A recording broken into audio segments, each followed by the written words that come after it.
Hi good morning everyone समस्त को शुभ सकाळ ठीक अच्छे आज भिडियो रे आपण मानक गोटे बही देखी देखु ये जो बहीटा मोर ना कौन लिखाई एज ए मैन थिंकेथ ठीक अच्छे नहीं एज ए मैन थिंकेथ एटा हूँ ओल्ड राइटिंग एक्चुअली लिखा जाए एज ए मैन थिंक्स गोटे मनीष जेपरी भावे as a man thinks old writing लिखाई एज ए मैन थिंकेथ ए बही कि सेंटेंस को आम पढ़ा एवं ता माने को आम डीपली बुझा ठीक अच्छे सेंटेंस कही a man is literally what he thinks his character being the complete sum of all his thoughts ठीक अच्छे ए मैन इज लिटरल मान हूँ actually a man is literally what he thinks जड़े मनीष से तार चरित्र किपर होता है ना से जहाँ भावे प्रकृति से माइंड रे जहाँ भावे तार चरित्र ही सेमिति होता है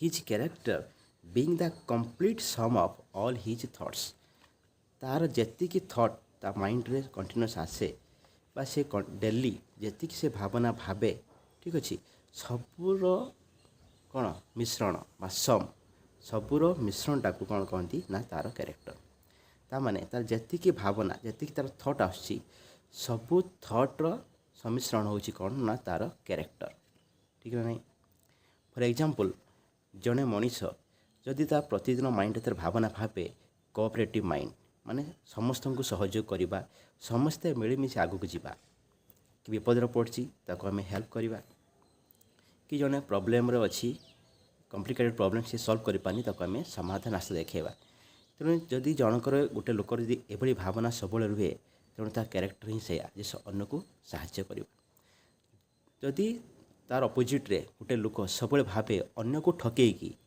निजर स्वार्थपर निज स्वार्थ भावना सब माइंड रे थिबो अन्य को ठकईकी अन्य को लुटिकी निज बड़ लोक हेबार भावना सब कंटिन्यूअस 24 आवर्स माइंड रे थिबो तेणु से भावना ही हो से लोकर चरित्र एवं से तार माइंड सब थी कौन ना कौटी प्रत्येक लोक से ठकब ठकिकी से निजे बड़ लोक हम अन्य को से दुख दब कष्ट मतलब तार किसी फरक पड़ोनी अन्य को क्या दुख देवे कष्ट देवार तार किसी फरक पड़े से सब चाहे निजर निजर से डेवलपमेंट मान निजर डेवलपमेंट तो कहजन से अन्य को क्षति पहुँचे कि जड़े डेवलपमेंट करें से निजर अवन्नति कराए सी तेणु जदि ये भावना जन लोक रखिए सेटा हो तार कैरेक्टर तो से कहुई his character being the complete sum of all his thoughts तार सबू थॉट्र मिश्रण हो तार कैरेक्टर बुझीगला नेक्स्ट कौन कही as the plant springs from and could not be without the seed so every act of man springs from the hidden seeds of thought जमी गोटे गछ से मंजीरू ही होता है फास्ट मंजीरू कौन हम गजा हम गजार छोट गछ हम धीरे धीरे बड़ गछ हम ठीक से भली आम गोटे मनीषर प्रत्येक एक्टिविटी प्रत्येक कार्य तार जो मंजी रूपक से जो थॉट भावना सेठू ही उत्पन्न होता है तो मनुष्यर प्रत्येक कार्य तार जो एक्टिविटी से कौटू आसी था ना तार भावना से जो मंजी रूपक जो भावना से मंजी जो बुणीदेला ब्रेन भितर तेणु से ही मंजी ही धीरे धीरे अंकुरित होगी गछ होगी माने गछ माने से कौन प्रकार गछ हम तार भावना जो प्रकार थी से प्रकार गछ हम माने तार एक्टिविटी तार कार्यकलाप से प्रकार ही हम आउ गोटे बढ़िया कथा कही दिस एप्लाइज दिस माने ये जो थॉट हम से भली तुम कार्यकलाप हम तेणु ये रूलटा रही जो लटा रहा this applies equally to those acts called spontaneous and unpremeditated as to those which are deliberately executed से कौन जहाँ भी आम भावना भावे जिते से भावनाटा केत आमर एक्शन में परिणत हम आम कार्य परिणत हम से कार्यटा आइदर स्पॉन्टानियसली भी होता है स्पॉन्टानियसली एवं आ कौन कौच अनप्रीमेडिटेटेड ताने आम के भावी नथिबा किंतु से कार्यटा ऑटोमेटिक आम द्वारा हो जाए कहीं जेहेतु ता पूर्वर इन एडवांस आम से ही प्रकार थॉट आम माइंड आम क्रिएट करें तेणु से अनुसार आम कार्य भी स्पॉन्टानियस हो जाए एवं ऑटोमेटिक भी हो जाए ता सहित किसी भी कार्यकलाप अच्छी जहाँकि डेलिबरेटली आम जानी शुणिकी भी करूँ ठीक है यहाँ गोटे आम उदाहरण नहीं कि बुझा सपोज गोटे लोक आउ जनक लोक उपरे सबुबले रागु थाए एवं मने मने भावु थाए जे ताकू पिटिब बोली ना नहीं एमती भी राग आसे ଯେ କଣ୍ଟିନ୍ୟୁଅସ୍ ରାଗ ହେଲା ପରେ ବେଳେବେଳେ ରାଗର ଲେଭେଲ୍ ଯେତେବେଳେ ଅଧିକା ବଢ଼ିଯାଏ ମାଇଣ୍ଡରେ ସେ ତାକୁ 2-4 ପାହାର ପକାଇଦେବି ପିଟିଦେବି। ଯଦି ଗୋଟେ ଲୋକର ଏହିଭଳି ଭାବନା କଣ୍ଟିନ୍ୟୁଅସ୍ଲି ମାଇଣ୍ଡରେ ଚାଲେ ମାନେ ଥଟ୍ କ୍ରିଏଟ୍ ହୁଏ, ଏମିତି ବି ଗୋଟେ ପରିସ୍ଥିତି ଆସିବ ସେ ଅଟୋମେଟିକାଲି ସେ ହାତ ଉଠାଇଦେବ ସେ ଲୋକକୁ, ତା'ର ସାମ୍ନା ଲୋକକୁ ସେ ପିଟିଦେବ। ପିଟି ଦେଇ ସାରିଲା ପରେ ସେ ପରବର୍ତ୍ତୀ ସମୟରେ ରିଏଲାଇଜ୍ କରିପାରେ ଯେ ମୁଁ ତାକୁ ପିଟିଦେଲି କେମିତି, ମୋର ତ ପିଟିବାର ଇଚ୍ଛା ନଥିଲା କାହିଁ ପିଟିଦେଲି।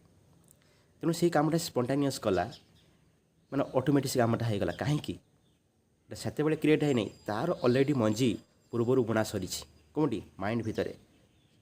କ'ଣ ସେଇଟା ମଞ୍ଜିଟା ନା ଥଟ୍। ଠିକ୍ ଅଛି, ସିଡ୍ସ ଅଫ୍ ଦ ଥଟ୍। ତେଣୁ ଯେହେତୁ ସେ ମଞ୍ଜି ଅଲରେଡ଼ି ବୁଣା ସରିଛି, ସେ ଗଜା ହୋଇସାରିଛି, ତେଣୁ ସେ ବଡ଼ ଗଛରେ ପରିଣତ ହୋଇଗଲା। ମାନେ ତା'ର ସେଇ ଥଟ୍ଟା ଆକ୍ସନ୍ରେ କନଭର୍ଟ ହୋଇଗଲା ସ୍ପଣ୍ଟାନିୟସଲି। ଠିକ୍ ଅଛି। ଏବଂ ଆଉ ଗୋଟେ କହିଲା ଡେଲିବ୍ରେଟଲି, ମାନେ ଜାଣି ଶୁଣିକି। ଇଏ ବି ହେବ ଥଟ୍ର ମାଇଣ୍ଡର ଚାଲିଲା ସେଇ ଜିନିଷ ବହୁତ ସମୟ ଧରିକି, ତେଣୁ କେତେବେଳେ ଆକ୍ସନ୍ ବି ଆମର ଜାଣି ଶୁଣିକି ବି ହେଇଗଲା, କେତେବେଳେ ଜାଣି ଶୁଣିକି ବି ସେ ସାମ୍ନା ଲୋକକୁ ପିଟିଦେଲା। ଠିକ୍ ଅଛି। ଆଉ ଗୋଟେ ଜିନିଷ କହିଛି, act is the blossom of thought. କାର୍ଯ୍ୟ ହେଉଛି ଥଟ୍ର ବ୍ଲୋଜୁମ୍। ବ୍ଲୋଜୁମ୍ ମାନେ ଏଠି ହେଉଛି ସମୃଦ୍ଧ ହେବା, ବା ଆଉ ଗୋଟେ ମିନିଂ ବୁଝିପାରିବା ଯେମିତି ଗୋଟେ ଫୁଲ ଯେମିତି ଛୋଟରୁ ବଡ଼ ହେଇକି ଫୁଲ ଫୁଟିଯାଏ, କଢ଼ରୁ ଫୁଲ ଫୁଟିଯାଏ, ସେମିତି ଆମର ଆକ୍ସନ୍ ବା ଆମର କାର୍ଯ୍ୟ ହେଉଛି ଥଟ୍ରୁ, ଭାବନାରୁ ସେ ଜାଗ୍ରତ ହେଇକି ଗୋଟେ ଫୁଲ ରୂପେ ଫୁଟିଯିବ। ହେଲା କି ନାହିଁ? And joy and sufferings are its fruits. ଆନନ୍ଦ ଆଉ ଯନ୍ତ୍ରଣା ଏହାର ହେଉଛି ଫଳ। ତେଣୁ ଭାବନାର ସେ ଯେଉଁ ମଞ୍ଜିରୁ ଯେଉଁ ଗଛ ହେବ ତା'ର ଫଳ ହେଉଛି କ'ଣ? ଜୟ ହେଇପାରେ କିମ୍ବା ସଫରିଙ୍ଗସ୍ ହେଇପାରେ, ମାନେ ଆନନ୍ଦ ହେଇପାରେ କିମ୍ବା ଯନ୍ତ୍ରଣା ବା ଦୁଃଖ ହେଇପାରେ। Thus does a man garner in the sweet and bitter fruitage of his own husbandry। ତାମାନେ ଗୋଟେ ଲୋକ ତା'ର ନିଜର କ୍ଷେତରେ ବା ନିଜ ବଗିଚାର ସିଏ ହେବ ସୁନ୍ଦର ଫଳ ଉତ୍ପାଦନକାରୀ କିମ୍ବା ଖରାପ ଫଳ ଉତ୍ପାଦନକାରୀ, ସବୁ ତାରି ହାତରେ ଅଛି। ଯଦି ସେ ଭଲ ମଞ୍ଜି ବୁଣିବ, ମଞ୍ଜି ଅର୍ଥ ଏଠି ଭଲ ଭାବନା ବା ଭଲ ଥଟ୍ ମାଇଣ୍ଡରେ କ୍ରିଏଟ୍ କରିବ, ତେଣୁ ସେ ମାଇଣ୍ଡରେ ହିଁ ଭଲ ଭାବନା ସବୁବେଳେ ଆସିବ, ତା'ର ଆକ୍ସନ୍ ସବୁବେଳେ ଭଲ ହେବ, ତା'ର ଚରିତ୍ର ବି ଭଲ ହେବ। ତେଣୁ ଏଠି ଗୋଟେ ତୁଳନା କରାହେଇଛି, ଯଦି ଜଣେ ଲୋକ ତା ବଗିଚାରେ ଭଲ ମଞ୍ଜି ବୁଣିବ, ତେଣୁ ସେଥିରେ ଭଲ ଗଛ ହେବ ଏବଂ ଭଲ ଫଳ ବି ପାଇବ। ଯଦି ସେ ବଗିଚାରେ ଖରାପ ମଞ୍ଜି ବୁଣିବ, ସେଥିରେ ଖରାପ ଗଛ ହେବ, ତେଣୁ ଖରାପ ଫଳ ହିଁ ମିଳିବ। ଏଠି ଭଲ ଅର୍ଥ ଜୟ, ଖରାପ ଅର୍ଥ ସଫରିଙ୍ଗସ୍। ଠିକ୍ ଅଛି। ଆଉ ଗୋଟେ ବଡ଼ ଜିନିଷ କହିଛି, thought in the mind has made us. ଆମ ମାଇଣ୍ଡ ଭିତରେ ଯେଉଁ ଭାବନା ସେ ଆମକୁ ହିଁ ତିଆରି କରେ। What we are by thought was wrought and build. ଆମେ ବି ଯାହା, ସେଇଟା କେବଳ ଆମର ଭାବନା ଦ୍ୱାରା ହିଁ, ଆମେ ଥଟ୍ ଦ୍ୱାରା ହିଁ। ଆମେ 24 ଆୱାର୍ସ ଆମ ମାଇଣ୍ଡରେ ଯାହା ଭାବନା ଆମେ କ୍ରିଏଟ୍ କରୁ, ସେଇଟା ହିଁ ଆମେ, ଆମ କାର୍ଯ୍ୟକଳାପ ହିଁ ସେୟା, ଆମ କ୍ୟାରେକ୍ଟର ହିଁ ସେୟା। ଆଉ ଗୋଟେ ସୁନ୍ଦର ଜିନିଷ କହିଛି, if a man's mind has evil thoughts, pain comes on him as comes the wheel the ox behind. ଯଦି ଆମ ମାଇଣ୍ଡ ଭିତରେ ଆମେ ଖରାପ ଥଟ୍ ଆମେ କ୍ରିଏଟ୍ କରୁ, ଖରାପ ଭାବନା ଆମେ କ୍ରିଏଟ୍ କରୁ, ସେଠି କ'ଣ ହୁଏ ନା ଯନ୍ତ୍ରଣା ଆସେ, ଆମ ପାଖକୁ ପେନ୍ ଆସେ। କିଭଳି ପେନ୍ ଆସେ? ଯେମିତି ଗୋଟେ ଶଗଡ଼ ଗାଡ଼ିର ବଳଦ ପଛେ ପଛେ ତା'ର ଶଗଡ଼ ଚକ ଚାଲିଥାଏ। ଗୋଟେ ବଳଦ ଗାଡ଼ିର ଆଗେ ଚାଲିଥାଏ କିଏ? ବଳଦ, ପଛରେ ଥାଏ ତା'ର ଶଗଡ଼ର ଚକ। ତେଣୁ ଠିକ୍ ସେହିଭଳି ଆମେ ଯଦି ମାଇଣ୍ଡରେ ଆମର ଇଭିଲ୍ ଥଟ୍ ଆମେ କ୍ରିଏଟ୍ କରିବା, ଆମ ପାଖକୁ ଯନ୍ତ୍ରଣା ଆସିବ କେମିତି? ଯେମିତି ବଳଦ ପଛରେ ଶଗଡ଼ ଚକ ଚାଲିଥାଏ, ମାନେ ପଛେ ପଛେ ଆସିବ ଅଟୋମେଟିକ୍। ଆଉ ଗୋଟେ ସୁନ୍ଦର ଜିନିଷ କହିଲା, if one endure in purity of thought, joy follows him as his own shadow sure.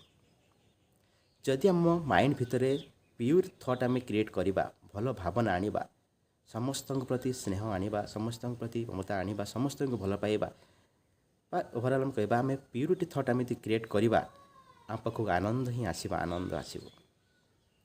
ଆମ ପାଖକୁ ଆନନ୍ଦ ହିଁ ଆନନ୍ଦ ଆସିବ। କେମିତି ଆସିବ? As his own shadow. ଯେମିତି ଆମ ପଛେ ପଛେ ଆମ ଛାଇ ଚାଲିଥାଏ। ଯେତେବେଳେ ଆମେ ଖରାରେ ବା ଲାଇଟ୍ରେ ଚାଲୁ, ଆମେ ଚାଲିଥାଉ, ଆମ ଛାଇଟା ଆମ ପାଖକୁ ଲାଗିକି ଆମ ପଛେ ପଛେ ଚାଲିଥାଏ। ଠିକ୍ ସେଭଳି ଯଦି ଆମ ମାଇଣ୍ଡରେ ଆମେ ଭଲ ଭାବନା ବା ପ୍ୟୁର୍ ଥଟ୍ ଆମେ କ୍ରିଏଟ୍ କରିବା, ଆନନ୍ଦ ହିଁ ବା ଜୟ ଆମ ପଛେ ପଛେ ଆସିବ, ସତେ ଯେପରିକି ଆମ ଛାଇ ଆମ ପଛେ ପଛେ ଆସେ। ତେଣୁ ଆମ ମାଇଣ୍ଡ ଭିତରେ ସବୁବେଳେ ଭଲ ଭାବନା ମାନେ ପ୍ୟୁର୍ ଥଟ୍ କ୍ରିଏଟ୍ କରିବା ଏବଂ ଆମ ଚରିତ୍ରକୁ ସୁନ୍ଦର କରିବା। ଆମ ଚରିତ୍ର ସୁନ୍ଦର ହେଲେ ଆମର ପର୍ସନାଲିଟି ହେବ ଆଟ୍ରାକ୍ଟିଭ୍। ସେଥିପାଇଁ କୁହାଯାଏ, if wealth is lost nothing is lost, if health is lost something is lost if character is lost everything is lost. जदि आम पाखरे ସବୁ ଗୁଣ ଅଛି, ଧନ ଅଛି, ସମ୍ପତ୍ତି ଅଛି, କିନ୍ତୁ ଆମର ଚରିତ୍ର ଭଲ ନାହିଁ, ଆମେ ଚରିତ୍ରବାନ ନୁହଁ, ତାହେଲେ ସେଭଳି ମଣିଷ ବଞ୍ଚି କି ଲାଭ?